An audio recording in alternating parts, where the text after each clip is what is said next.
Thank you for joining us. This is an unrehearsed dialogue, a conversation in response to some real challenging questions. Each individual on our panel has faced their different challenges unlike each other. Each has very different backgrounds, and some of parents and of course grandparents. The title of our dialogue today is simply Black and White, a perpetuated divide in me. Here is our panel. Pastor Kent Mattox, founder, Word Alive International Outreach, Oxford, Alabama. Joe Manno, senior pastor, Revelation Church in Apopka, Florida. Terri Manno, Revelation Church, Apopka, Florida.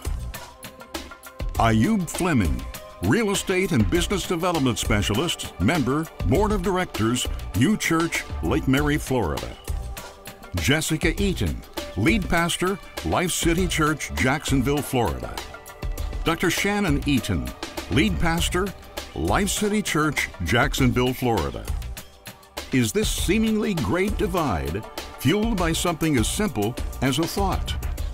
Is it possible to find racial reconciliation and a sense of true value in this increasingly complex world?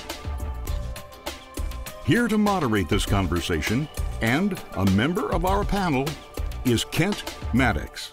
We're so glad everyone's here today, and I'm assuming we're ready for our first question. What do you consider your most important role in life, and why? How did you come to that conclusion? I guess it's an escalating role. So it started with being a husband, and then a parent, and then a grandparent. And it progressed itself into itself. And each one of them got me ready for the next role. So my most important role in my life is my wife, my kids, my grandkids, and moving forward with that. Because if we don't have that together, then it's really hard to go forward anywhere else.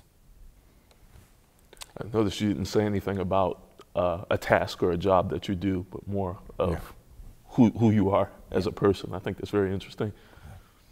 Yeah, that's where it's at. I mean, it's like, if you do the job, if your job is your most important role, then you lose your most important role. I think our worldview too has some play in that, right? Mm-hmm. As we grow into our different worldviews, and over my lifespan, of course, as I've grown older now, and your worldview evolves, it kind of determines what you really feel called to do. There's a Hebraic thought, tikkun olam, which simply means to repair the world. Mm-hmm. And I think, in what you just said about your role as husband, father, leader, it's all about making your family, then to the community, a better place to live, right? I mean, I think all of us would agree. Absolutely. Somewhere along Absolutely. That yep. All of our roles is to try to make our surroundings, our sphere of influence better. Mm-hmm. My wife, Bev, likes to say we like to make the things that come through our hand, we like to let them leave better than they came. And so I think that's an important role. Absolutely. Anybody else on this question? No, it's kind of a broad question to start with. I'd like to maybe share a thought. When I was about 19 years old, I wrote my first mission and vision statement, and I defined myself as a builder because I wanted to come up with that one word or one phrase that kind of described what I would value in my life and what I wanted to do. And apart from that, a servant of God and man. So I've spent most of my years building people, organizations, churches, things like that, as well as building people. And that mission statement I'm 52, I'll say it on tape. But at 19, from 19 to 52, that mission statement has been tweaked but never changed. And so because I've decided to be a builder, and that was best described what I thought God's purpose was me for, it is guiding me in a way where I had never struggled to make decisions. I always knew what I wanted to do, so when opportunities came, it guided me through that and has led to the life I have today. Wow. That I don't really have a lot of regrets except for the times I strayed away from that. Wow. Yeah.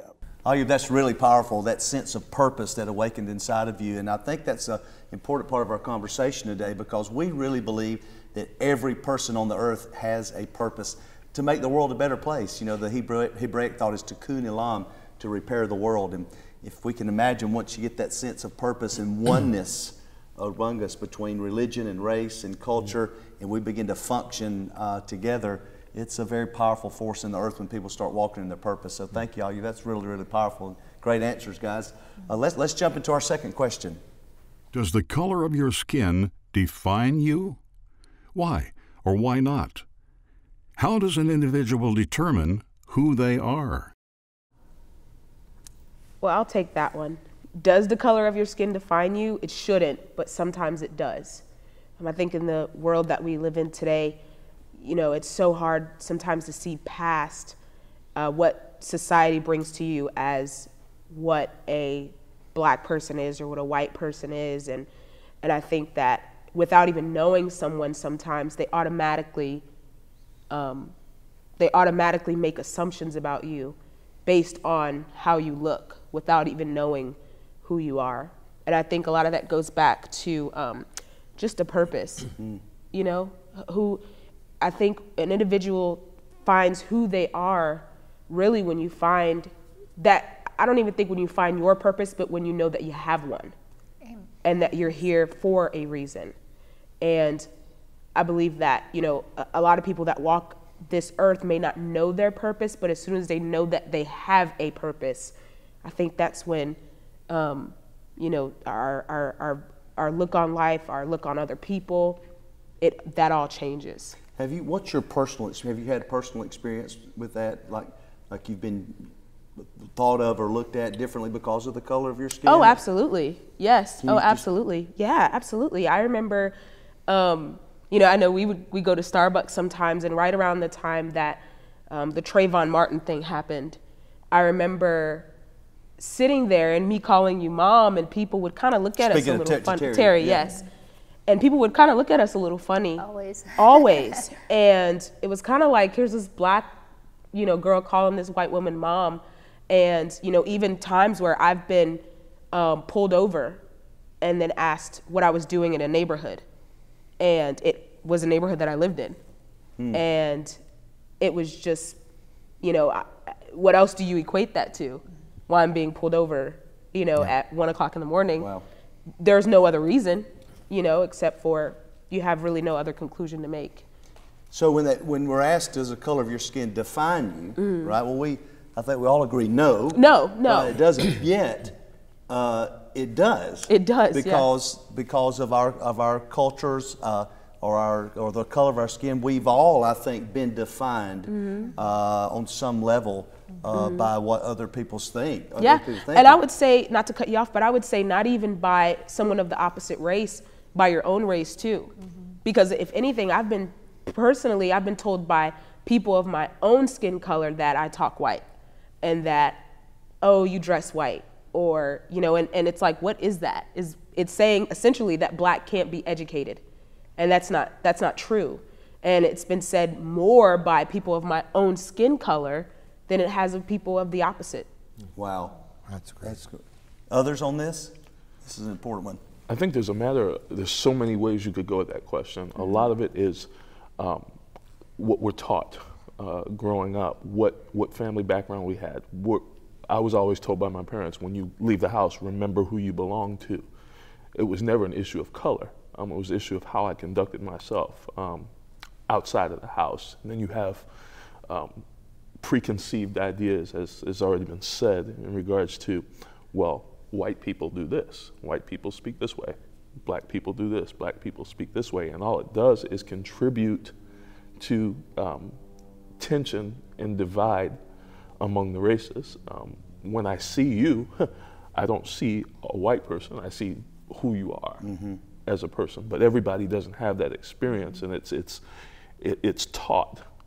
I believe a lot of it is learned. I believe a lot of it is learned. You go out, and if you have parents who say, hey, watch out for white people because, right, or vice versa, hey, you gotta watch out for people in this area, black people, because, and you immediately, if people are taught that way, they develop preconceived ideas. And I see that, and I think that's interesting that this awareness is coming. More conversations happening right now. The reason we're doing this today is because a lady was inspired that this conversation should transpire, but it's happening all over.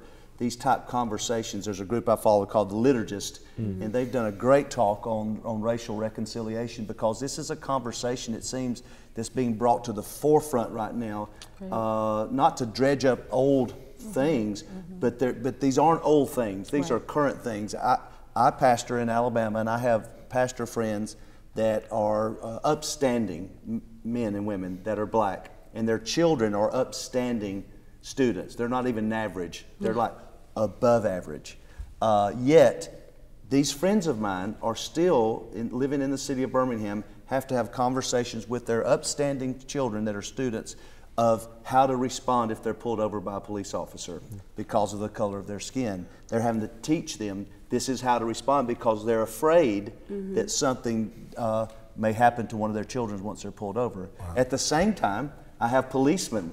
Yeah. We chaplain the sheriff's department in our community, and they're even profiled as a white person, right, that they're that they are a certain way, and so you've got this tension in our cities, in our communities, and so this is a reality. But then I talk to people, and they say, "Well, I'm colorblind.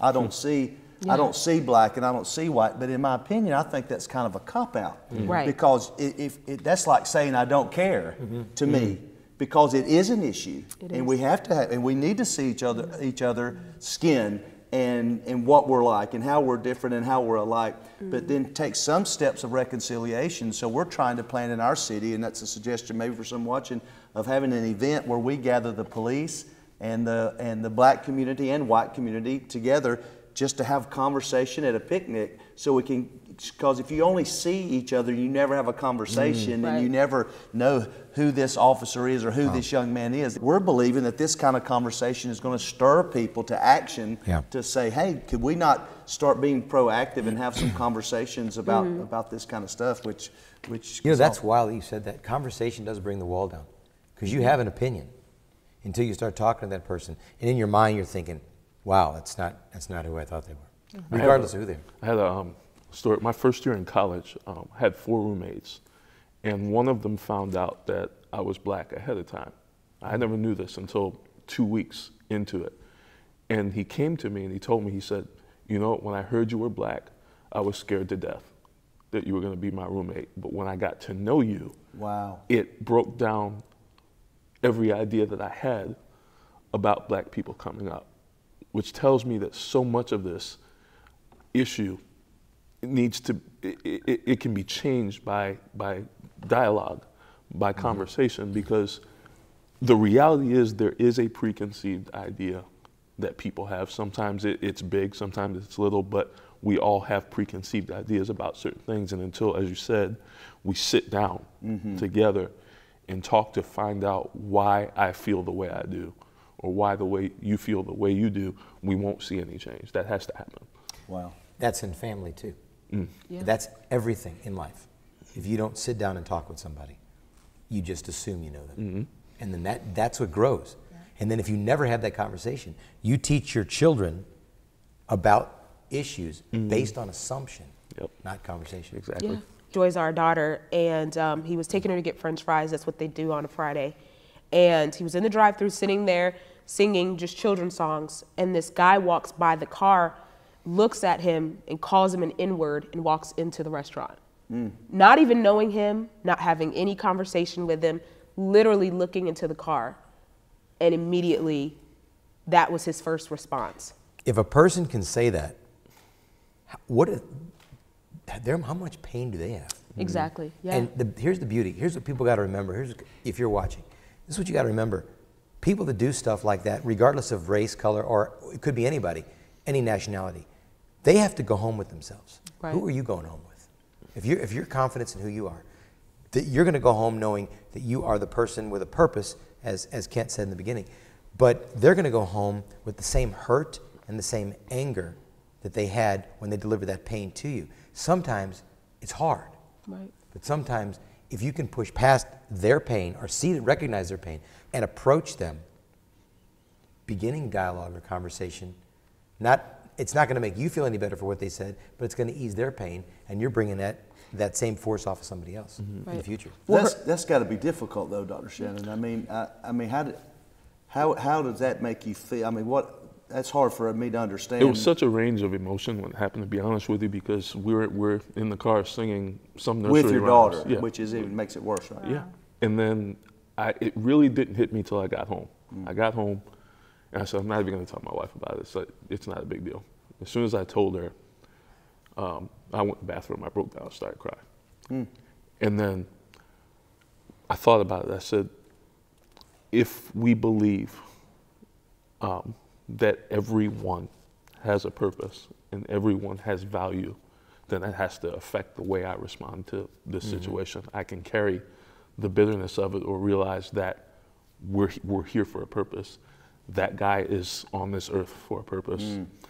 I'm here for a purpose. Exactly. And so he may have treated me a certain way, as Pastor Joe said, but it does not have to affect how I treat him. But more importantly, it doesn't have to affect how I filter that situation. Wow. Now, when my baby's old enough to understand this, how do I explain it to her in a way that she's better for it, and doesn't carry on, bitterness and anger towards the other race because of it? And perpetuate the divide. The divide. Yeah. You were going to say something, Jessica? Well, I was going to say ignorance to the problem doesn't erase the problem. And I think, kind of going back to what you said when people say they're colorblind, it's an ignorance to the problem. And to be quite honest with you, I had an ignorance too, because I would think that same way. I'm colorblind. I don't see color. The people, Pastor Joe and Terry, they took me in when I was 17. In my mind, it really took down the color barrier in my life to the point where I think, not in a bad way, but I think I started to become blind to actually what was happening in society, unfortunately, because of the people that called me their daughter and that loved me and that cared about me, and to see that there were still people out there who didn't see me that same way, that were white or that were Spanish or that were whatever, and especially living in Central Florida, in 2012 when that whole, Trayvon Martin thing happened, being right here, I think it really put the pressure on, as to what is happening, what's going on. Brought a big awareness, didn't it? It really did. It woke you up. I like that word, woke up. I feel like I'm waking up, in these conversations that I'm getting to be a part of in these days. I'm waking up on the inside. I think this goes into our next question, so let's jump into that. Do you feel racial tensions are high among those both black and white? Why? Does media play a part? How do we each share responsibility in perpetuating the divide or being bridge builders? Well, we kind of slipped in there without knowing what the question was about this bridge building and perpetuating. But anybody like to jump in on this one? I'd like to talk about a little bit about the last question and segue into this question. I'm glad and I love some of the comments from Dr. Eaton and his wife, and from you, Pastor Kent and Pastor Joe. My experience is a little bit different. Growing up and being born in 1966, my first experience, even being in elementary school, was being bused. So I didn't grow up in an America that we even be considered post-racial America. Race was a part of everyday living. From your parents having a hard time or not being able to find jobs, growing up in Paramore and seeing the stark difference in poverty from one area to another, being bused all the way up to almost high school, either white children being bused into our schools or our black children from Eatonville and other places being bused into white schools, and being huge racial divides and even race fights many days after school for no apparent reason. Then we fighting at 3 and people would just run and fight. And so so my experience is a little bit different. So when the question is, how does it define me? Consciously it didn't. Subconsciously it did, and what the effects were. And the reason I said that is I became more aware of it because I was trying so hard not to be defined as black as my only definition. Because you were being told, as a black male especially, in any job, in any situation, you're going to have to work harder, be better, just to compete, much less be taken seriously.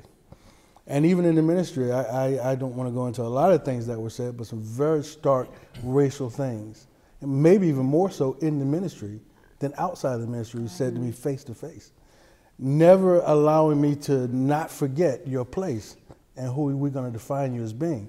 So working hard and shoveling all that down to not be defined that way, subconsciously is actually defining yourself that way.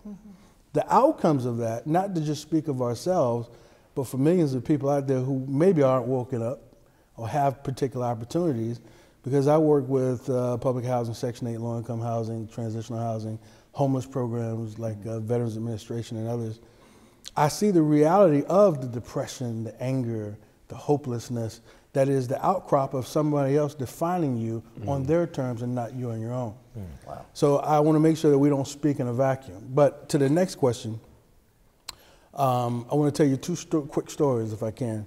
One, when I was in college, I had a German professor named Dr. Renninghaus, who was a white professor, but maybe one of the kindest guys that I ever knew. Treated me great, like a son. And so it was time for me to do my internship, and my studies at the time was international business and finance. He called a major accounting firm, I won't name it, it's one of the largest in the country. And I'm sitting in his office dressed like this, briefcase, the whole nine.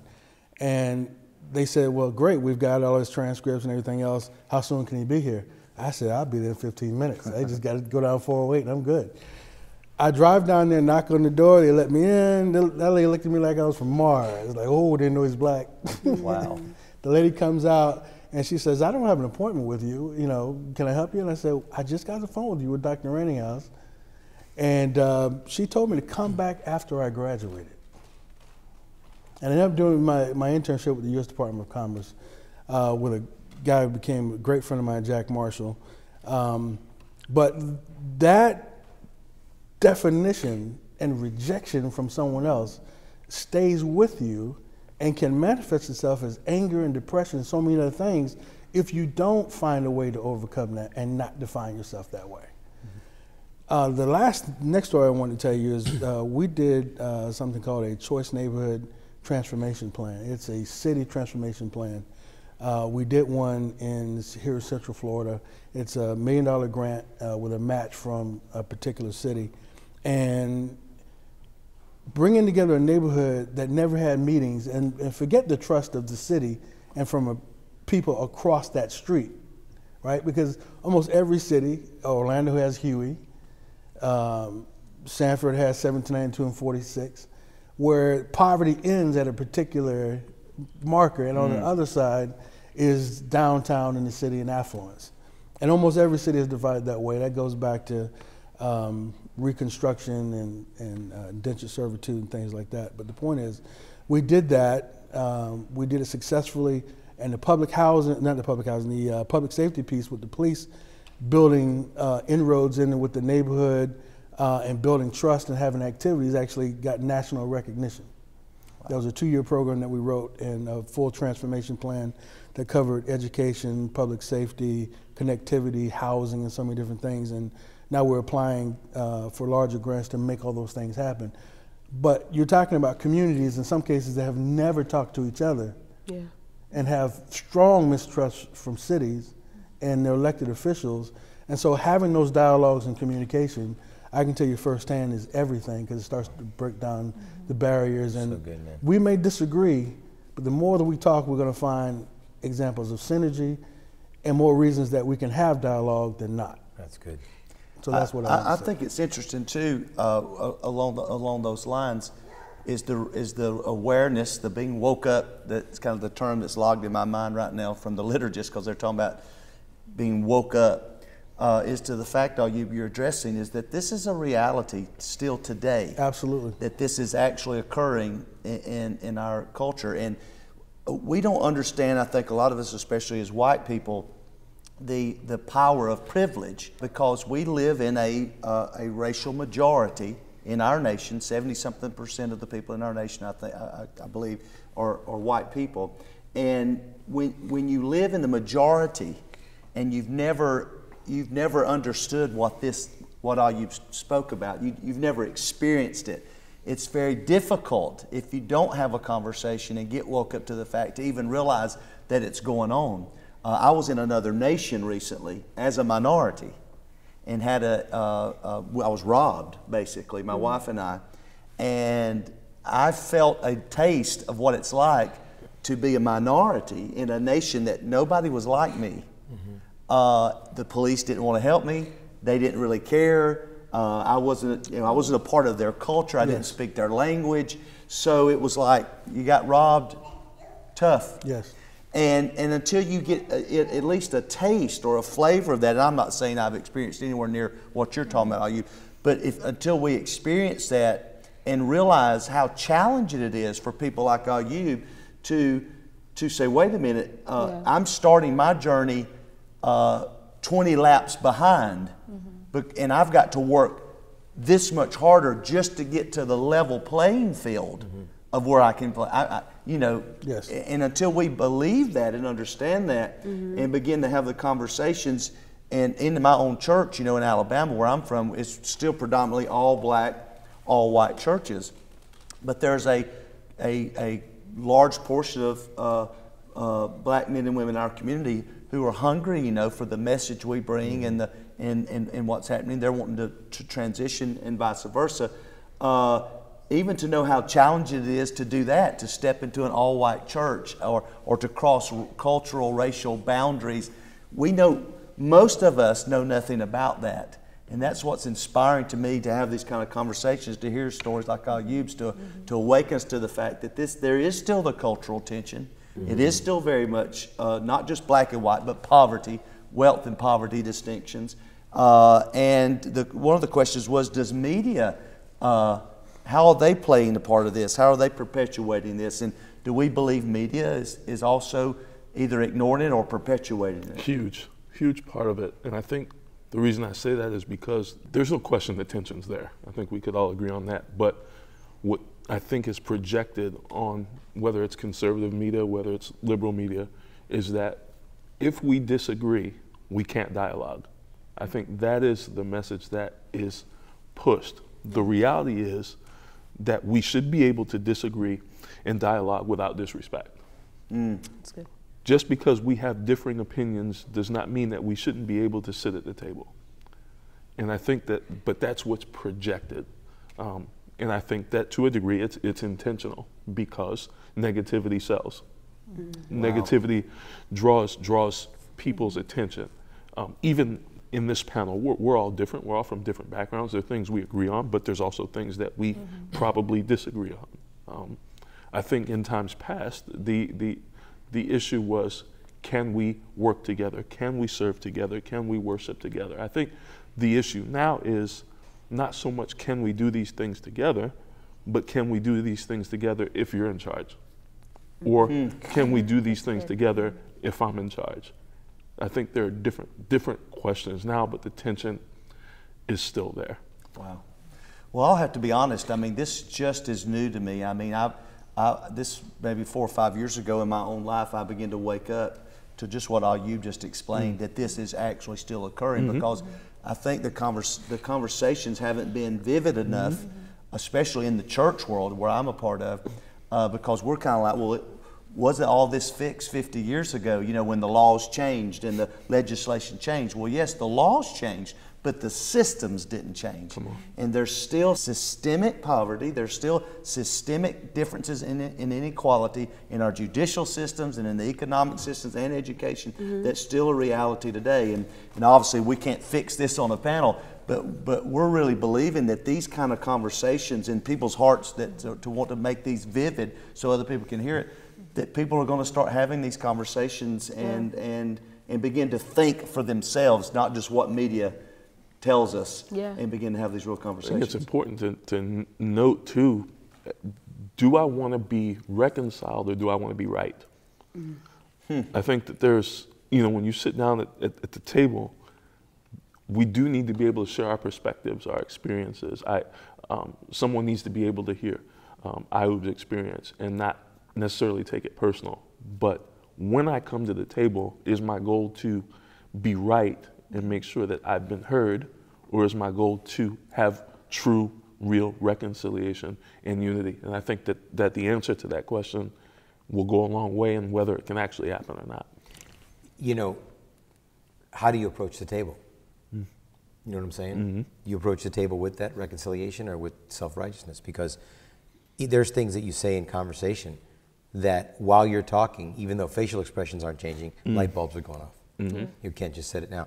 And when I sit there and I think, I hear you answer your question, Jess, and then I listen to Ayub and you go, wow, there's just such diversity in experiences. Yeah. And sometimes people just take their life and they run on one experience, just one. That's true. And you're having, well, I know I have immigrant grandparents. So it was not popular in the 60s to be Italian from Sicily. You were the scum of the earth, so they say, in our neighborhoods growing up. So I am not oblivious to racial tension. It just, it ended somehow. That's the question that I keep asking myself is, why? Can you put your finger on why it's still going on? Is it learned?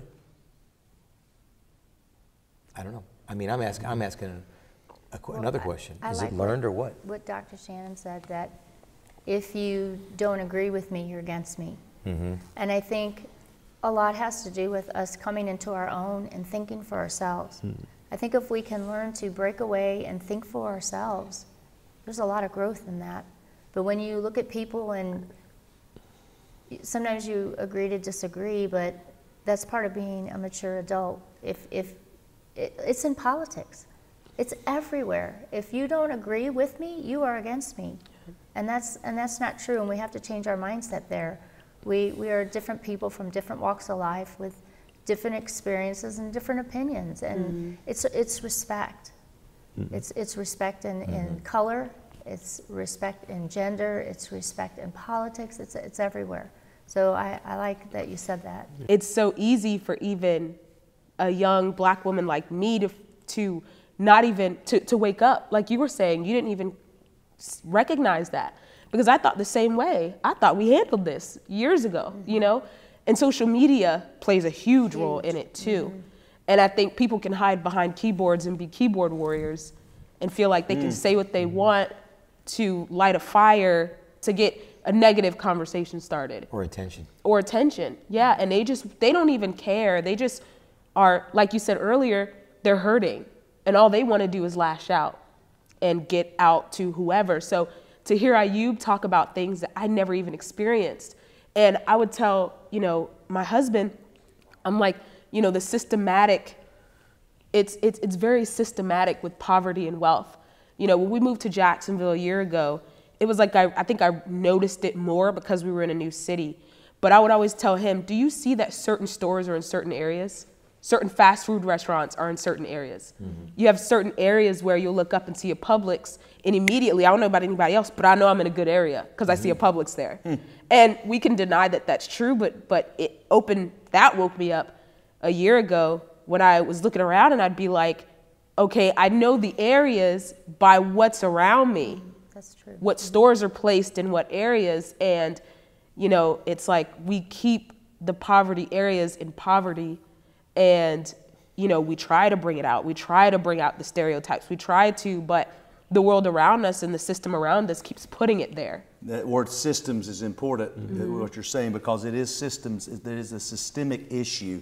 And we're going to jump into the next question, but feel free to bring this conversation on into the next question because this is very, very important. Let's have our next question. Discuss seeds, those messages, right or wrong, fed to both black and white populations in general. When, where, how are those seeds first planted in the life of an individual? How are those seeds perpetuated? Great question. I'll jump in real quick.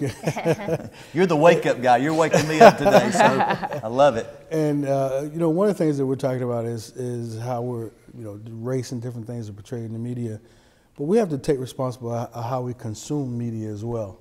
We have to. Media is based on outcomes of money, ratings, things like that, so they can sell ads. And sometimes we have to stop consuming those things as well as turn off the negative people on social media and not give them the likes and not give them the reactions that they want, because we have to correct that behavior to some degree. So a lot of it is a consumption problem as well as it is the media feeding into the stereotypes. So I wanted to say that about the last conversation is we have to take more responsibility of how we consume media and what we do with it. As far as the seeds, again, my experiences go from, when I was a kid, and this maybe seemed a little shocking, but people were still being lynched in the 60s. This is true. And I still remember, as a little kid, you couldn't walk home because you could be taken as a child and they would never see you again. Places like Apopka, Bithlo, Orla Vista, Coy, different places like that, you could not go at night. And so it was a stark reality and a constant reminder of, you only have the rights that you can protect. Mm-hmm. Mm-hmm. Wow. And if you can't protect those rights of life, then you learn from a very early age that you don't have much rights. Only when you become an adult can you go to court. Can you take petitions and argue in court and hopefully come with a just outcome. But when you're a child or a young adult and you're either approached by a police officer or wants to do you harm, you only have the rights you can't protect, and that's your life. And if you can't protect that, then in this society, you don't have any rights. Mm. You'd be surprised how many people feel that way. Mm. When you see in the media, but so many times, when a person's pulled over for a taillight, and I don't always justify the reaction that they're giving the police officer, but we're also, I've been involved with different trainings and implicit bias training when we have to step down and don't even ask questions. Just comply so that we can survive and then go back and file a complaint later where other people wouldn't put up with that.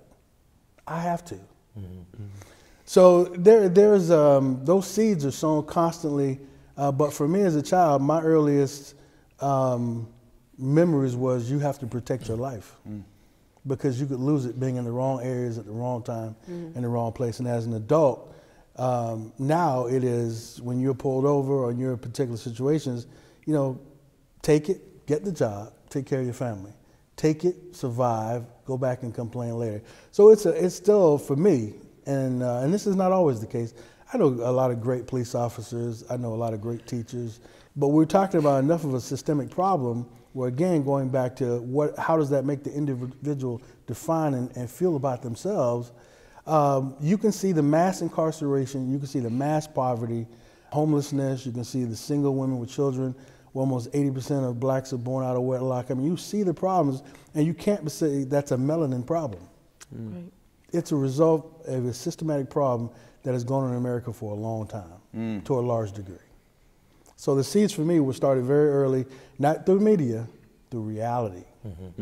Because people, when I was a kid, were still being lynched. But really, those seeds are in the founding of our nation. Absolutely. And this is what I'm awakening to.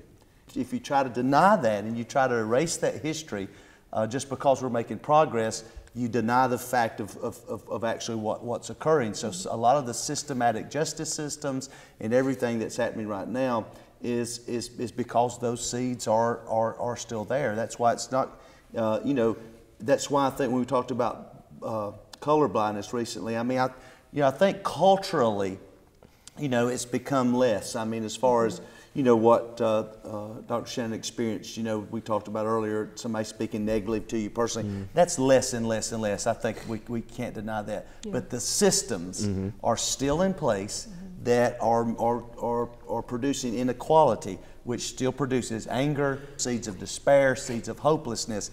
And that's why, this is my opinion, that we're still fighting this issue because we've not woke up to the fact and voted and made our knowledge known to the public, people that can make a difference, that we want this to change, that we're not okay still sitting by here in 2018 with these systems that are in place that are still, this is stuff I've woke up to. So by no means think I'm an expert on this. I'm just waking up to these kind of conversations Ayub was having.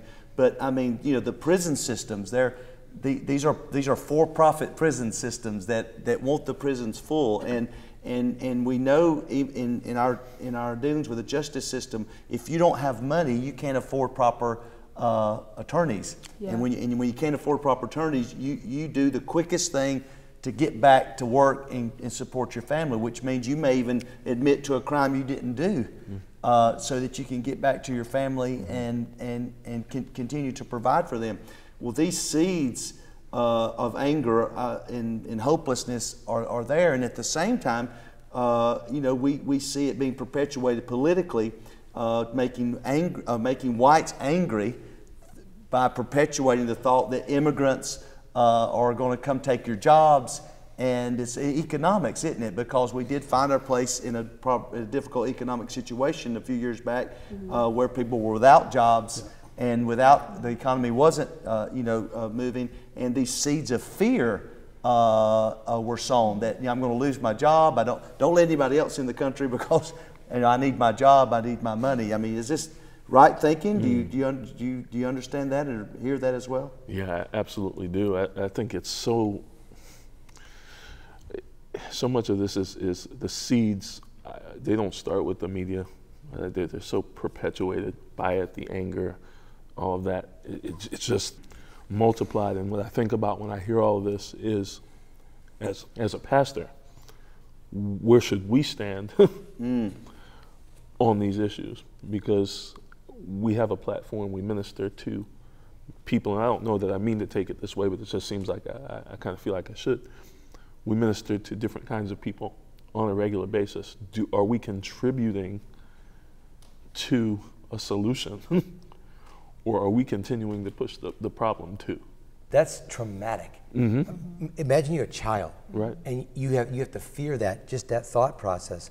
But approaching the problem or the challenge with reconciliation in mind, does it get you anywhere? So you have to move from reconciliation to righteous.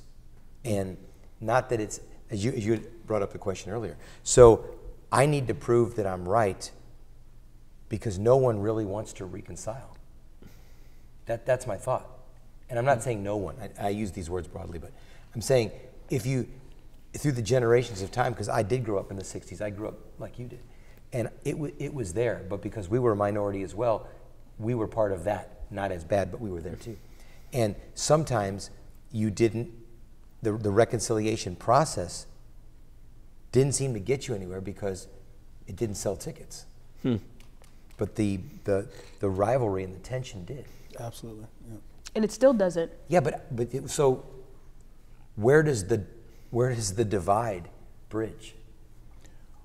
Well, I think part of the bridge is hope, and the only reason that I have hope in this country and that we can get things better is first because of our Constitution. Wow. The Constitution was written while we had slaves. But because of the laws changing and people being awakened to say that all men are created equal. They're not 3/5 human. They're human.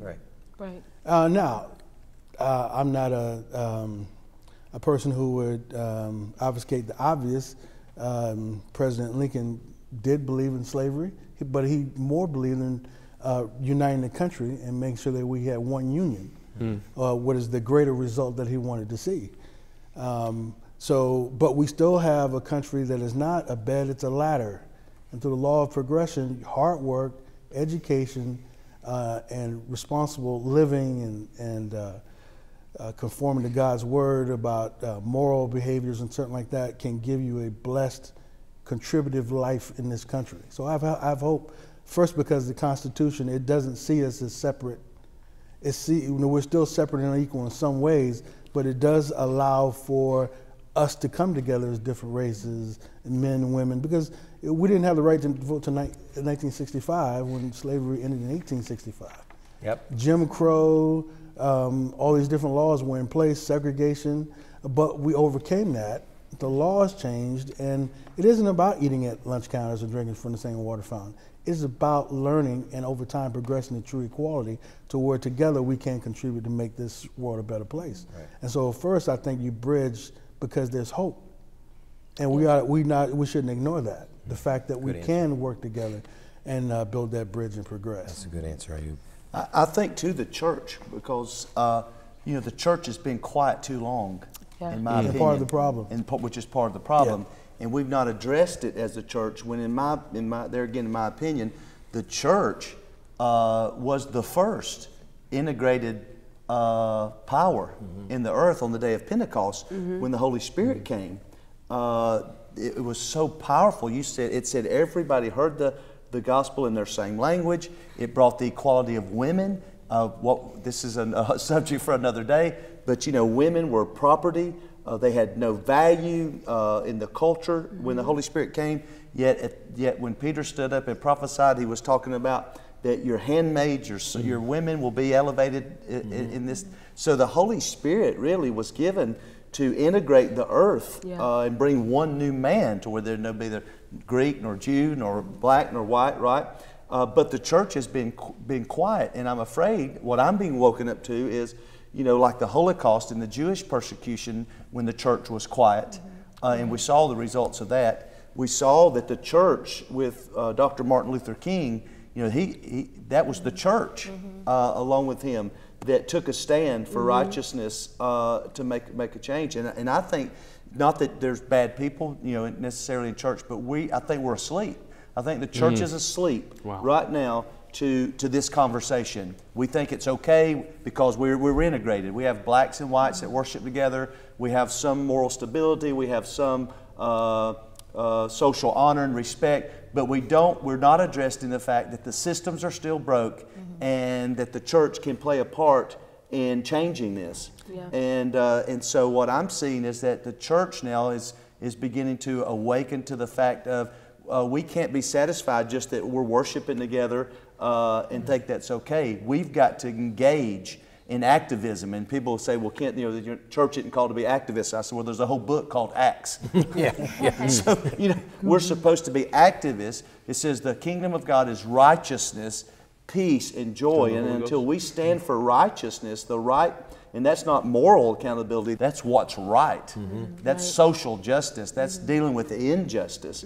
I've been a real awakening process.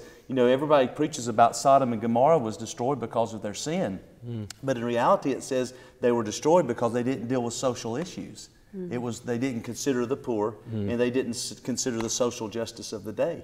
And so I'm finding that there's awakening into the church. We've had this mindset, let's just gather everybody and try to keep everybody good enough until, like in a refrigerated container, until Jesus comes back to get everybody, and do nothing about social issues. But I believe the church is waking up to the fact of, wait a minute, this is a problem, and this is a problem that should be preached about, taught about, activism, voting, legislation, change, and it starts at the local level. You don't have to go all the way to Washington with it. And I had to take a stand in our church to say, wait a minute, let's have an authentic, honest conversation about this in a way that we can engage, and especially in our political climate that we're in. And I'll just say this because I'm here. I had to stand up in our church because everybody was so excited that Trump was the president. As Christians, just being honest, most Christians are very excited, or were and probably still are, that Trump was president. And I understand the issues, I understand the political and the economic effects of this. But at the same time, the church, I'm talking about the church now, probably a lot of people, maybe people watching aren't of the church, but I'm speaking on behalf of the church. I had to call our church to repentance to say, well, wait a minute, all of a sudden you want everybody to pray for Trump, but we cursed Obama for 8 years as a church. That's just the fact. We cursed our president as a church. Maybe you didn't agree with his policies, that doesn't matter. But we cursed him with our words for 8 years. I had people leave my church. This is in this century we're living. I had people leave my church because I said we're going to pray for our president every week, and he was a black man. And he was Obama, who they were saying he's Muslim, he's this, he's that, they're all kind of ridicule Christians in churches. So we had to have a come to Jesus meeting and repent of that and say we were wrong, and we admittedly say we're wrong, and at the same time recognize the rhetoric that Donald Trump's a Christian and he's a follower of Christ. I can't judge a man's heart. All I can tell you is I don't think we can perpetuate that. Because there's even Christians who think, well, you're not really a Christian if you're not pro-Trump. And there's this big political divide that's even in the church that we've got to have honest, poignant conversations about, wait a minute, we need to be real about this, that yes, I'm praying for our president now, but I don't agree with all of that he's doing. I don't agree with some of the policies he's saying, and I think you can be a Christian and disagree with him. Right. But we need to deal with these. The church, I believe, is waking up, is what I'm trying to say, to the fact of it's okay to stand in the pulpit and have conversations about social justice because I believe it's non-negotiable with Jesus. It is. It takes a lot of courage to say what you've just said, because what happens is we end up as a church saying essentially God is a Republican or God is a Democrat, and we end up then cherry picking scriptures that fit our particular point of reference and how we want to filter life. And then worse, as pastors and leaders, we end up defending foolishness on both sides of the aisles instead of doing what you said and standing up for righteousness as it's declared in the Word of God. So that means it's more than being pro or against abortion. It's more than that. There's other issues in the Bible besides that. But which ones are we going to see? We can't just cherry pick and say, this is the most important, and you're a Christian if you go this way, or you go a Christian if you go that way. But you have to have dialogue about all of it. This is so powerful, Dr. Shanon, what you mentioned is, as the church, speaking of the church again, because I believe this is important about seeds, because we're supposed to sow the seeds of hope, right? Yeah. That we've somehow elevated abortion and homosexuality and these topics to the forefront of conversation to say these are the most important things, and we've left all the real problems, the social justice, the injustice that you spoke of, has taken a back seat. And I see that changing. Legislation won't change these things. I can try and legislate homosexuality or abortion, but the reality is if somebody wants to do either one of them, they're going to do them regardless of legislation. So what we really need to do is, as this conversation is going here, as church and spiritual leaders, is we have to ask God to also deal with the heart, because it's the heart that changes issues, not legislation. Yes, we should vote, we should be involved, we should proclaim righteousness from our sphere of influence, realizing that if somebody wants to kill an unborn baby, they're going to find a way to do it. If we don't change their heart and give them hope in a situation beyond that, and any of these other issues the same way. Let's stay in this flow and let's get into the thought of the question with us, because we got to get through the question. Define racial bias or prejudice. Can it be across the board, white to black to white, and between other cultures?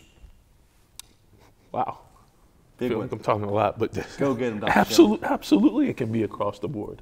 Yeah. There's no, and it is across the board in different ways. And that goes back to some of our other questions. Our own personal experiences in how we're taught play a key role in this bias. What I've experienced from my relationships with other races or white people is going to affect how I relate to them, and vice versa. But how much it does is up to me. But that's how I would just start that question. My grandparents, who came here from Sicily, they were immigrants, so they owned a deli, and they were threatened every week to be deported, just because of their race, just because of their nationality. So they had to put the deli in my grandmother's name because he hardly spoke English and he was looked down upon. Which, growing up, then my dad, who was his son, they try to push this on your children now. It's a position of strength. It's a position of importance. So then you inject pride into the system. So now you have to be proud of who you are, as if you're someone special. But it's not. It's not the fact that you're special. It's the fact that you want to sustain and survive. So be proud of who you are so other people can't take you down. But that goes the other way too, with a spirit of pride upon you, that it gets involved in places it doesn't need to be involved with. Yeah. So it's all a balance, and you can't just take one topic, one circumstance, press through, push in on that, teach the next generation or your children that circumstance, and then not exercise the issues that are around it or balance it out, because what you're doing is you're taking prejudice based on your personal relationship and then spreading it to people who may not even be thinking that way. So it's a balance. It's where do you take your eyes off of? I mean, I just can't get away from Ayub's. I can just imagine you as a little Ayub, you know, just walking down the street with that thought in your mind. How do you erase that? How do you get rid of that, you know? Is it racial? No, it's personal experiences that get out of hand without a balance of reconciliation or an understanding of, well, where do we go from here? If this is my grandfather and this is this, but I'm not getting thrown out of this country, so why am I still talking about it? You were taught that. You didn't escape that mentality of the woe is me and see the hope, or like Jessica said in the opening conversation, their purpose. So you're born with a purpose, but until you realize you have one, you are still treading in the tracks of everybody else's challenges until you find your own way. You talked about pride, little experience that I had when I got my first job as an assistant principal. And I showed up on campus, and there was a teacher, saw me in the hallway, and she said, "Who are you, the new security guard?" And it's not an insult to security. That's a dignified form of work. But I just thought it was interesting that the initial perception was that that's what my role was there. And in that moment in my mind, I was like, the prideful response would have been like, no, I'm actually your new boss. Yeah. But what I said was, I'm the new assistant principal here, nice to meet you. So I have a choice in responding to situations and preconceived biases for any reason, you know, with pride, which was honestly the first thing that rose up, because I'm like, you just made an assumption, you know. But that I think is, I say all that to say there has to be a degree of empathy with the experiences that other people have had. Because if me and you sit at the table, you and I sit at the table, and you've experienced something, and I say, essentially get over it, we've already put a wall up. Because you don't understand why I think the way I do. And if you don't understand why I think the way I do, that won't change. And I won't respect your opinion because you haven't taken the time to at least empathize and understand the perspective from which I'm coming from right here.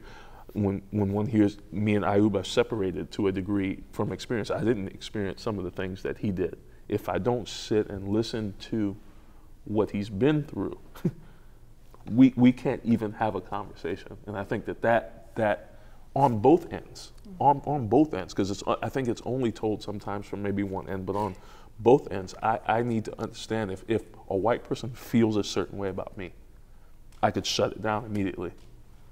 Or I need to understand why you feel that it's unique and different that I can speak intelligently or have a higher level management position. Why do you feel that way without getting angry? I think one of the keys to really resolving this issue and this dialogue is that there has to be an awareness. There has to be an empathy of where I've been, where you've been, why you think the way you do, why I think the way I do, or we can't move forward. I think that's where we start the common ground with this.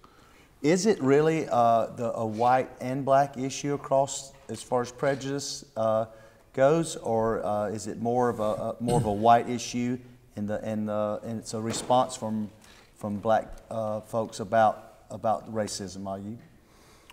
I think that because of implicit bias, they always say it's not what you call, it's what you answer to. Over time, I have seen people learn to hate because they've been hated. They lash out and they learn to hate. The other thing, from a larger standpoint, one of the interesting things about being in America and living in a country that has been blessed and is a great country is that sometimes when you do come across immigrants or people from other cultures, there's an implicit bias to think that you're superior because they're not Americans a lot of times. And it's easy to devalue people that are different without getting to know them and showing the kind of prejudice that's been shown to you. So to me, Prejudice can be a human condition and not one just of color. It can also be one of culture and socioeconomics. That's amazing. Yep. Agreed. Well, and it's also the haves and the have-nots, right?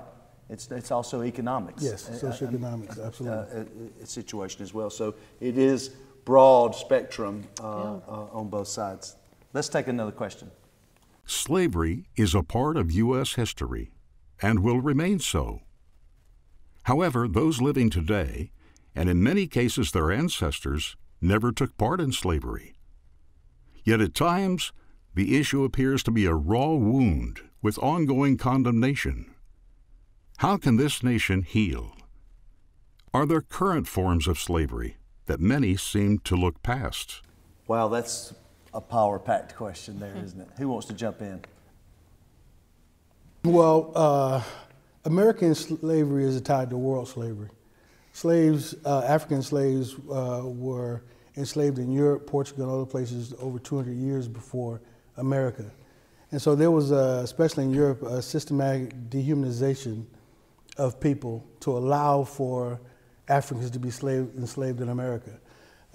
Because there was a religious context to the people who first came here as Puritans, and they had to eventually believe something else about the Indians who were indigenous, and later on the Africans who were brought here to help build the culture, the financial wealth and stuff of this country. So it's also tied to world slavery because you also had segregation in South Africa and the mistreating and dehumanization of people in South Africa.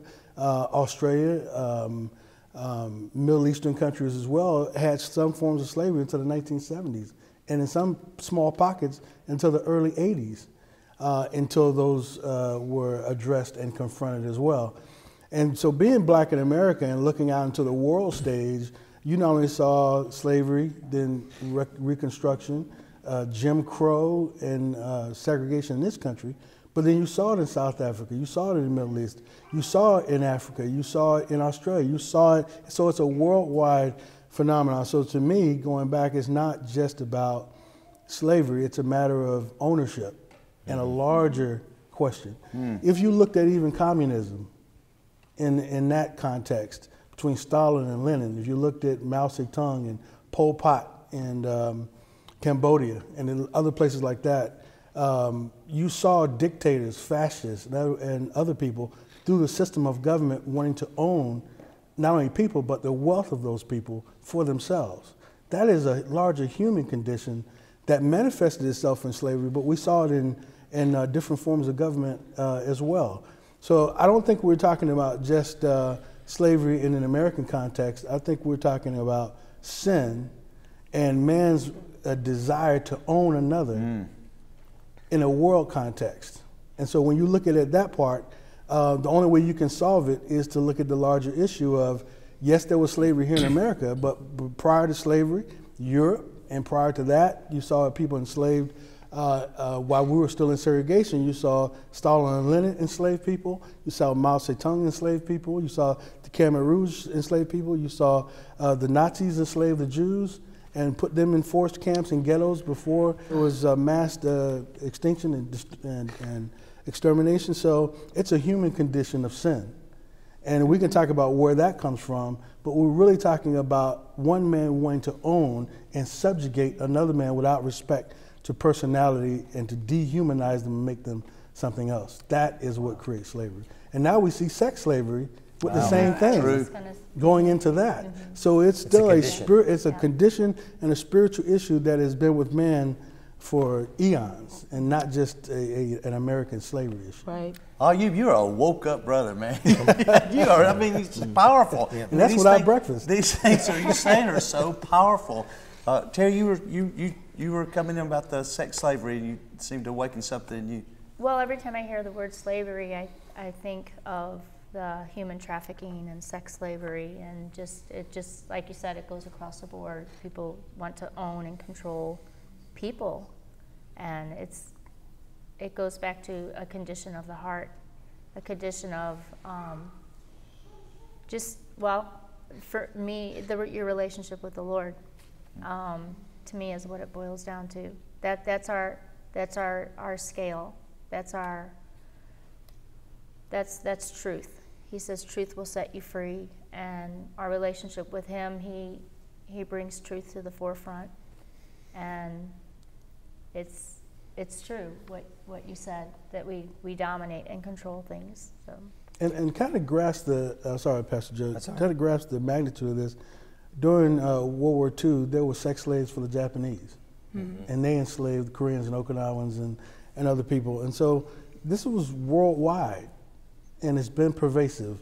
Other cultures have their daughters, when they're, especially the oldest child, expected to go and serve and be something else, and then later on when they've provided for the family with their bodies or with labor to come back. There's children in Africa who are told, look, I've got 2 other smaller kids. You can't live here anymore at 13, 14, 15 years old. Now you have to go into the street and provide for yourself in whatever means possible. So this is a much larger issue. It's governmental, it's cultural, but it's still a human condition of man's inhumanity to man that says, I'm going to dehumanize you for my own benefit and gain. Then it's easy to enslave people. Exactly. So here, you said something earlier that I want you to say now. Identity is huge. And you said, as a black American, you don't even have what's your platform? Yeah. What do you, even what mainstream will identify the black race as, there's been names, like you said, what's next? Yeah. So it's almost like the slavery is a culture of expression as well, because it's trying to identify, it's trying to kill your identity, yes. So you can't grab hold of it and grab roots in identity. Absolutely. Because that would begin to end a lot of things. Yes. If identity can grab roots. Absolutely. You know? Well, culture, a lot of ways is known by the food, music, and the language, right? Any culture. You can go and experience any culture and immerse yourself by the language, the food, and the music, and you'll understand them. All of that was taken away from Africans, and we've been fighting ever since to figure out who we are.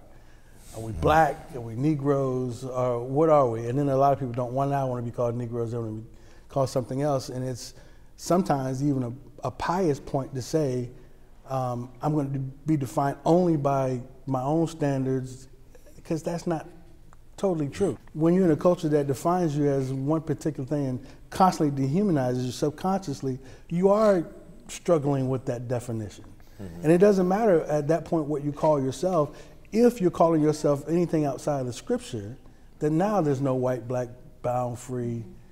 You understand what I mean?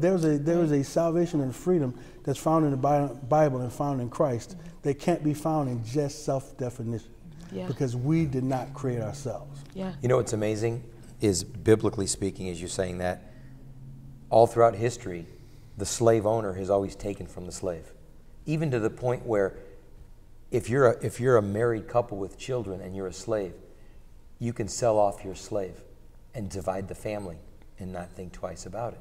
So all throughout modern history, slavery, the slave owner has taken the wealth from the slave. Only time that has not happened is, biblically speaking, that when God rescued Israel from Egypt, they took the wealth of the slave owners with them.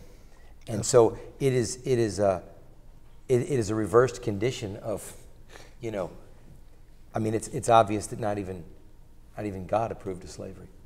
I mean, if you want to go that route. Yeah. So, if you want to take it all the way back to that thing, it's identity. Who am I, and why? Why are you letting society tell you who you are? Well, sorry, Ayub, but biblically speaking, do not conform to the pattern of this world, but be transformed by the renewing of your mind. And the transformation and the renewing isn't happening because our world is constantly being conformed, and we keep looking at society and what society tells us. And back to music, I mean, being black, a lot of the music that we had was hip hop, rap. Like, what does hip hop say about black women? You know what I mean? Like, what are you? And I think a lot of the senses especially for black women, is that is our culture. We take on hip hop and rap and what they say and say, oh, well, that's black culture. And it's like, well, are we listening to what they're trying to conform us to? Or take you back to. Or take us back to. And this is what you are. you know, this is all you amount to. Being a young Black Christian married couple is very rare. And I don't think I ever saw that until I was married, that having a father in the home, you know, he grew up with his dad. I grew up with my dad, but I didn't grow up with my mom. My mom was a drug addict. But having that, and you don't even realize what that looks like. And especially having a church now, you know, a lot of the Black women that come to church come by themselves. They're not married, they have kids. And it's what I think society keeps telling us and what we keep looking at. We're dehumanizing men, demasculating them and telling them, you know, this is who you are, or you don't have to be home, or you can have these women in our Black culture through the music that is said to be ours, so to say. So I don't. So, based on that question, it goes way broader than just one or the other. Well, the depth of it, I think that we're seeing is that the slavery is many faceted, and this dehumanizing. When we realize only 5% of the world lives in America. Right. 95% of the world lives somewhere. It's a worldwide systemic problem there again. Yeah. And so when as part of the question was, even though maybe my family didn't participate in that, or maybe your family wasn't a part of slavery, then how do we heal that wound? You know, how do we move forward is part of this question, and how can our nation heal? And I think there again, it's bringing awareness. In our own city recently, we did I'll talk about it here in a little bit in depth, but we did a march recommemorating the bus burning in 1961 from the Freedom Riders in our city, that I was ignorant of the history. I keep coming back to that, just being ignorant of the history and the process. We experienced a lot of reconciliation. I mean, just in doing something together, bringing awareness in our communities as Black and white and Jew and Gentile and all faiths together, we started experiencing a deeper level of fellowship and a deeper level of conversation, just being aware that this did occur, and there are still issues and wounds and systemic issues from it, and we've started having some wonderful conversations. And so our hopes is that this kind of dialogue, this genuine, authentic dialogue, is stirring in other folks to want to have the same. Yeah, may I add something to that as well?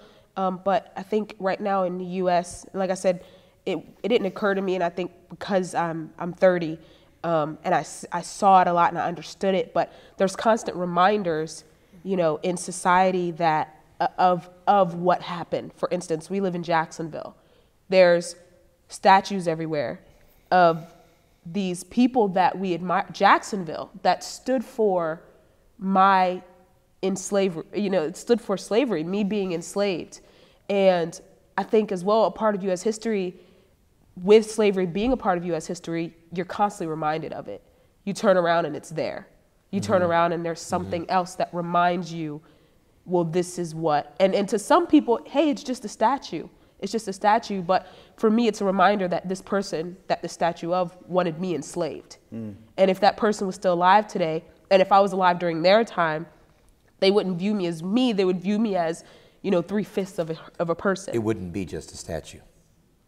Yeah, right. If you were alive with them in their day. Right. It would be your anchor or your ball and chain, yeah. Right, exactly. And so I think too, speaking of slavery being a part of U.S. history and why we can't turn away from it, I think there's just constant reminders of it being there. Wow, that's a very powerful point. Ready for the next question? Yeah. All right, let's get one more. How is the line between right and wrong becoming blurred? Explain how wrong choices are justified in society today. I think I'd like to take that one. Whenever truth becomes subjective, then the line between right and wrong becomes blurred. Whenever I want to alter truth to fit my own preference or my own comfort level, then all of a sudden I cannot stand on a clear side of right and wrong. There is, we believe, at least as believers, that there is clear delineation between right and wrong. But once we deviate from truth, then that line just, it gets blurred completely. It's right for me in this situation. Yeah.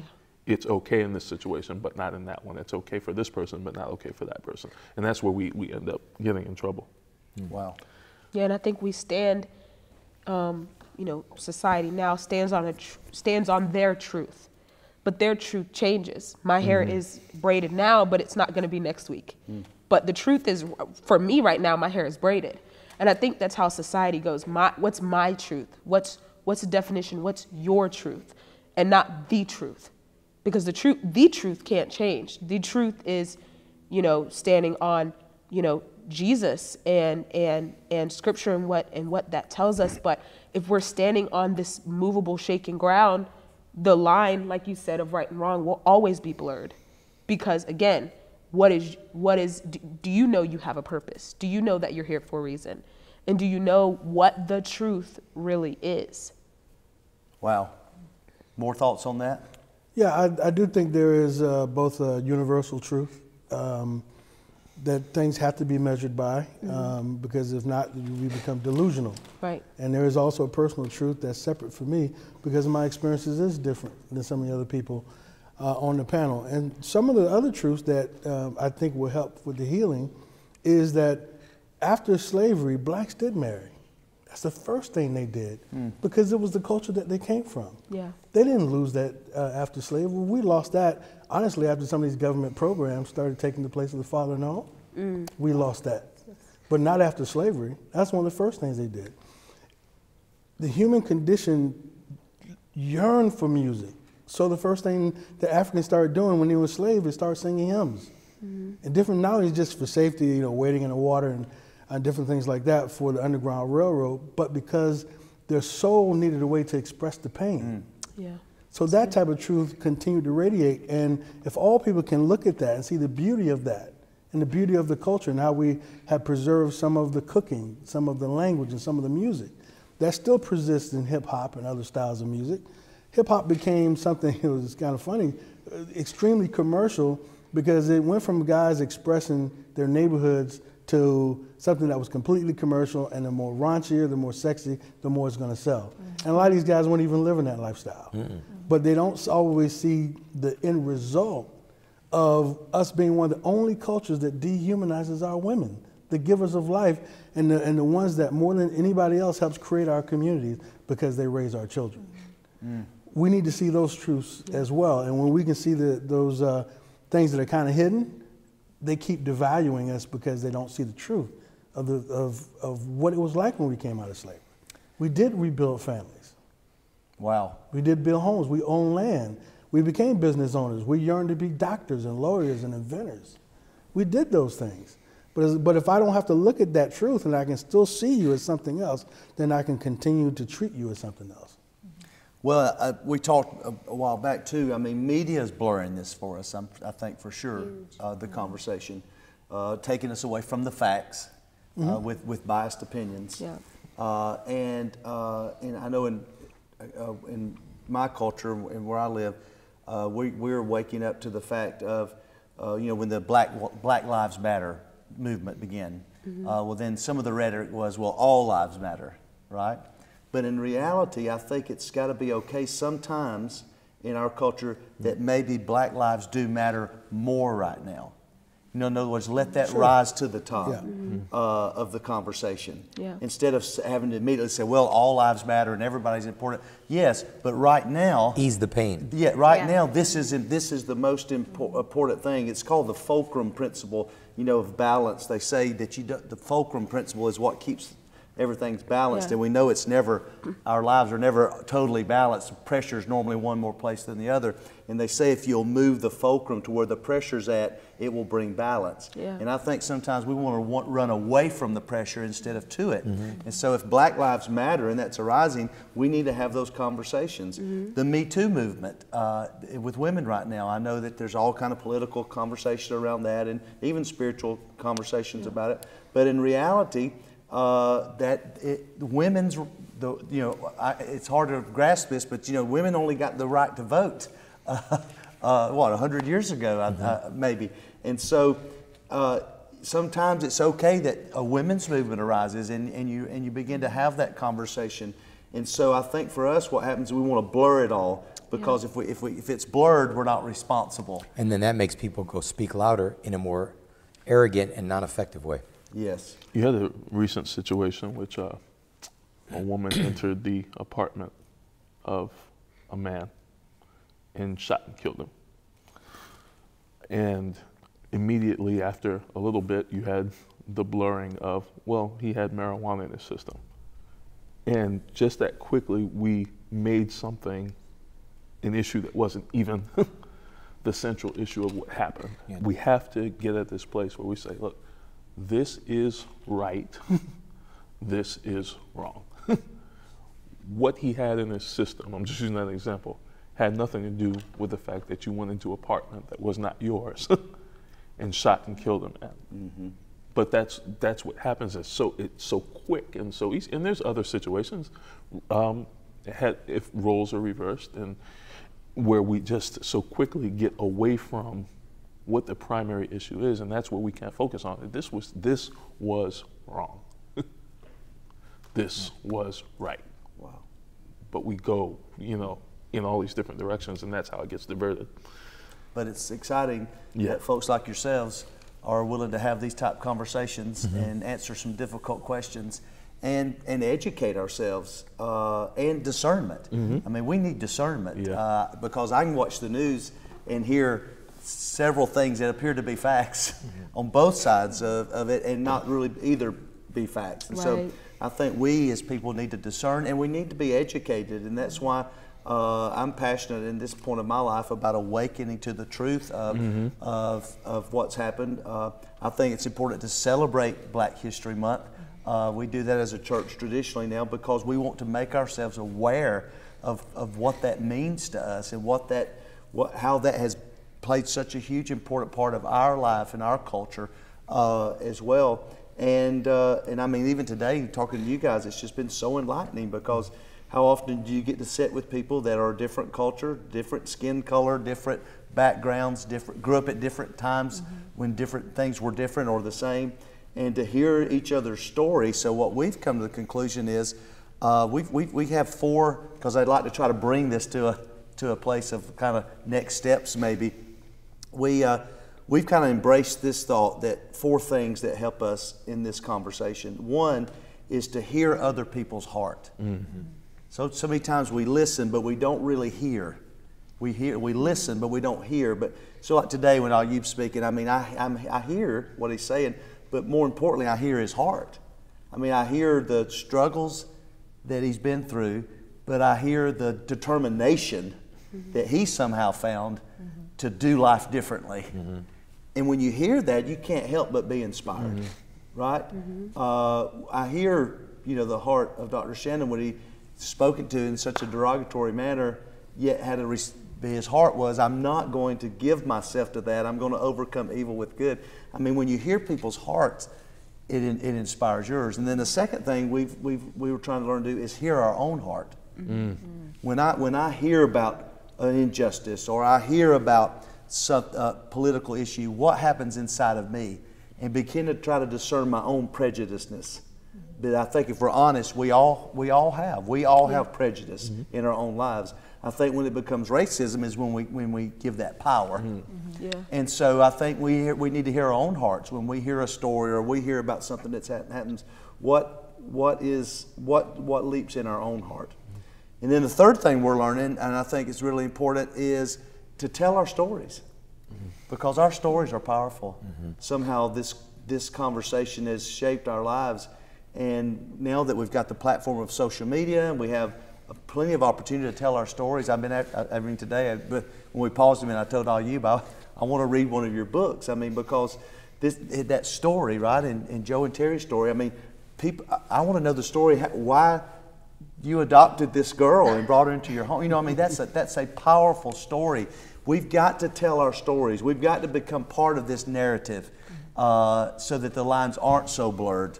And then last, I think, how can we begin to cause this to be the new normal, to change what's normal? What's normal should be that we don't take such a difficult stand against one another and be so biased in our opinions. Yeah. I'm amazed, especially in church, at how closed-minded people are. They close their minds off to not want to hear any new thought, any new conversation about any, especially these important issues, or doctrinal issues, or what, you know, how the church should be woken up, and they just shut down whenever you want to really challenge. Or so we're comfortable. We just let us come, do our worship, pay our tithes, and go live my life. But in reality, the more and more I learn about the Hebraic thought, there's not a secular life and a spiritual life. It's all holy. It's all Right, exactly. Right? That's right. Our whole lives are important. It's a way of life. It's a way of life. It's not I have a church life and I have a secular life. That my life is supposed to be totally submerged in transformation. Me finding transformation and me Right. being an agent of transformation. Right? But wouldn't you say the healing process, we understand the issue and we're hearing hearts of different issues, but now how do we begin to heal this issue? And you'd said it's not for this panel to do. Sure, of course. But what Shanon had said was so powerful when he said we should be able to sit down and disagree and still walk away friends and not cry like little children because you didn't see it my way, you know, or vice versa. And I think if the public would stop taking an assumptive stand on what they think they know and start listening to what other people are saying and then open the heart with your questions, then we don't, there's no answer, a specific answer to begin the process of healing. It is all of them together, moving together collectively, that is going to begin to heal without us even realizing it's being healed. If we just keep, like you said, Kent, moving that focal point to keep the balance. And the balance is sometimes, you know, I'm not going to look at you. I can't see you as an assistant principal because they're looking at you as a security guard. Now, from a white perspective, I wouldn't have judged you as a security guard because you're black. I would have judged you as a security guard because you're half a side of beef. But you know what I'm saying? I mean, the average assistant principal doesn't have 18-inch arms. So that would have been mine. But there could have been a reason why you thought that from something in the past that you never got to express. And that's going back to one of the questions, that's not a decent color barrier, that's a human barrier. And we need to all be able to start listening to each other, and we will not only abolish this racial tension, but we're going to abolish a lot of other tension that's around it as well. Yeah. You know. I've to kind of wrap this up, I want to kind of tell a story, if I may. And by the way, this has been, thank you for letting me be a part of this conversation. I mean, this has just absolutely been so enlightening, and it just... Hold on, you're going to have a really good story to tell. I know you are. But just to anybody that might be watching, Shanon and Jess are family, so I didn't mean to call him a half a side of beef. We're not just working on a professional level right now. We're actually family and friends, and we joke and tease each other all the time. Yeah, yeah. So just a disclaimer for those that are watching at this point. Go ahead. Well, I just wanted to talk about this. Our next. Do we have another question? Okay, we got one more question. I was about to wrap us up. Oh, wow. Okay. Kent, please share your incentive and observations regarding the Freedom Ride. Well, that's the story I wanted to talk about. I'll try to get through this. This is kind of emotional for me, but God sent this woman into my life 3 years ago named Jacqueline Patio. And she's a black woman and married to an amazing man. And she had the same plight as Ayub. I mean, she basically came from 9 children, and her single mom raised 9 children. She educated herself and became a powerful woman. She was a 9-time national championship coach for women's softball. And a godly woman, and God used her in powerful ways in people's lives as a mentor, coach. And by the grace of God, she was sent to me. She came into my life three years ago. She left as the vice president of the university and came to work with me. And she just had such a huge impact in my life. And she began to challenge me about history. and this concept in our own city from 1961, the Freedom Riders.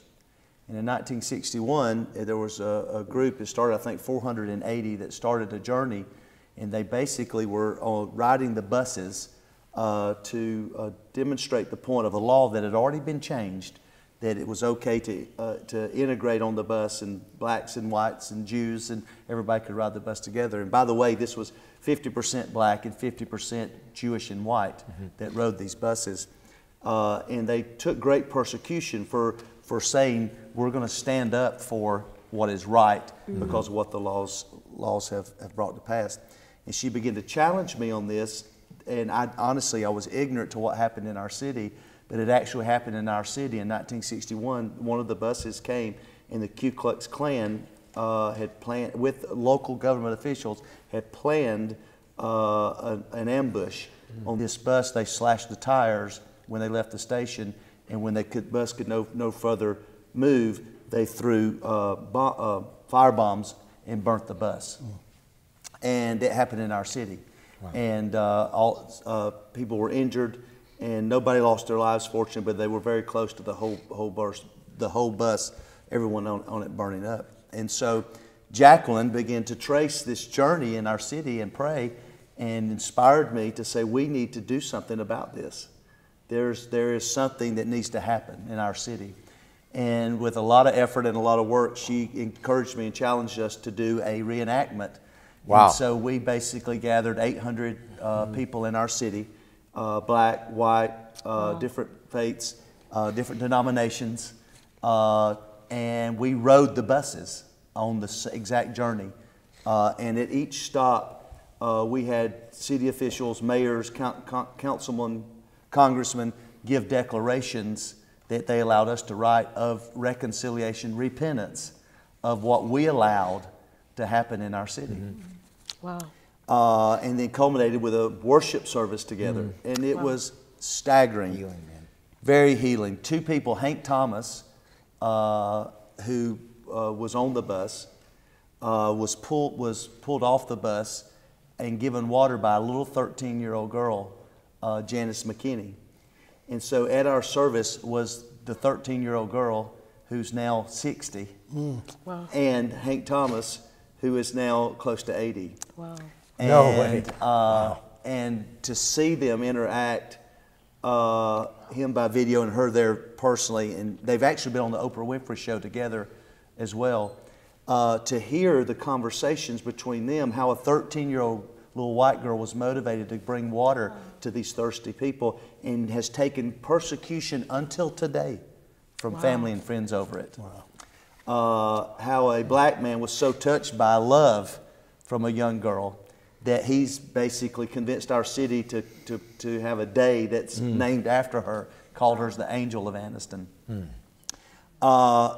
It was staggering to see that conversation, and one thing he said, which was so powerful that I'd never thought about, he said, you know, I came home from this a hero because I had stood up for what was right in my culture. He said, but my white brothers that rode the bus with me, took the same persecution, they went home despised. And I had never thought about that. He said, because they were standing up for me, and they went home to their own communities despised. And you see this, but as this man so powerfully goes on to talk about how that he loves our nation, he loves what this nation is affording. He's gone on to become very successful, and he celebrates the fact that from 50 years ago to now, there have been great strides. Right. And I think we have to agree with that. But also has the conversation, there's still great strides that we need to take. Yeah. And so we felt like that we wanted to not just celebrate the fact of what had happened, but to recapture that spirit of courage, that spirit of selfless sacrifice, that now I believe that many of us may be called to take in this day that we're living in, a stand on some real important issues. And so we've done that, and it's made such a major impact in our city that we're seeing some great fruit of it. One thing that's happened, and I'll close with this, was that I began a relationship with a gentleman in our city, that predominantly black community, and they're struggling with some poverty issues and economic issues and drug issues and some just the poverty, how poverty works in our lives. But he's such a proponent of good. He owns the barbershop there for 45 years. He's like the unofficial mayor.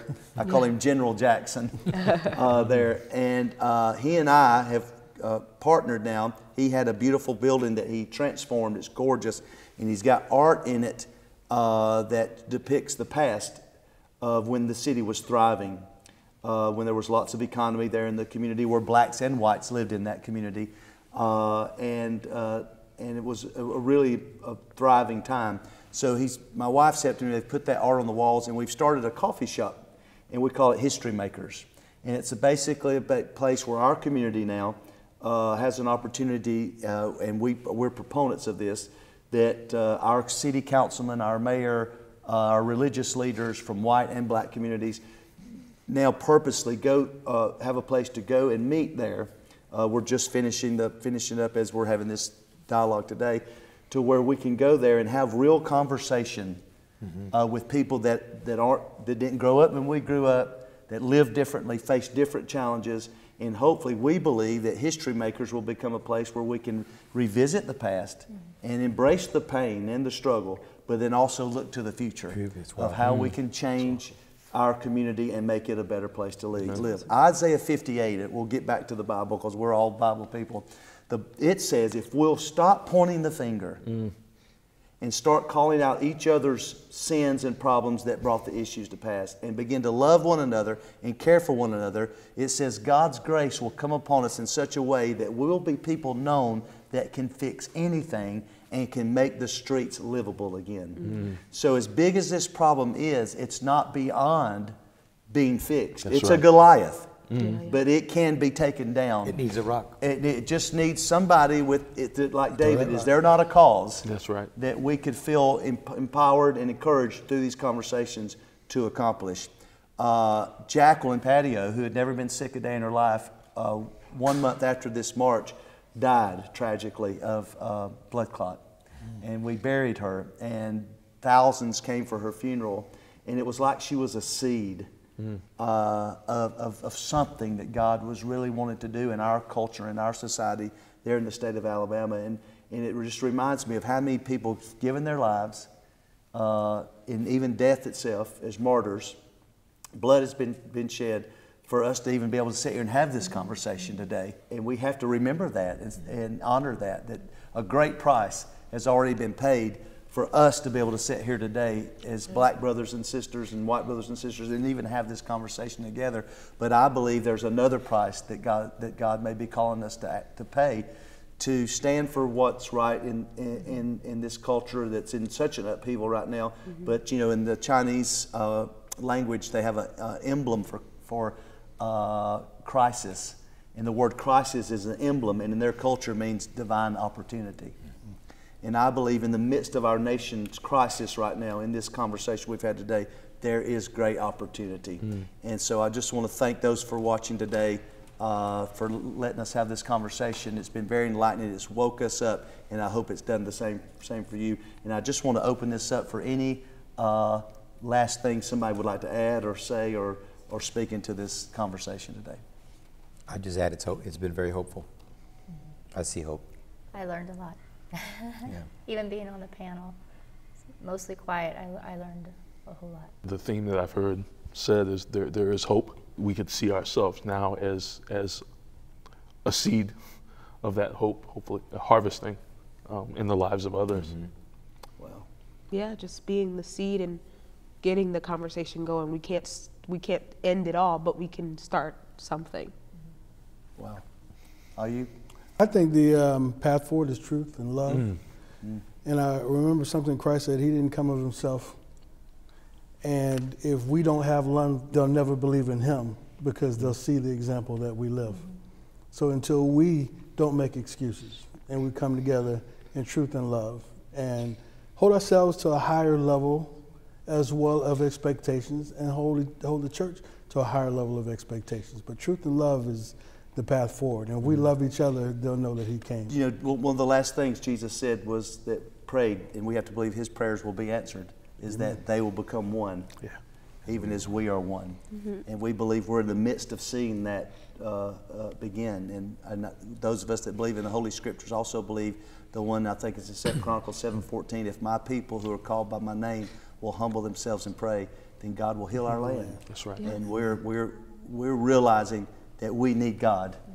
No matter what faith you're from, we do need God. We need a supernatural source in our times that we're living to help us as far as our land being healed. I want to say a big thank you to Sue Langford, who had this vision to bring this day to pass and has sacrificed greatly so that this could happen. We really appreciate that. Hopefully you've been blessed and encouraged by it, and hopefully we'll get to see you again sometime down the road for some more conversation and some honest dialogue about some important issues. So we just say be blessed, and thank you so much for tuning in and watching.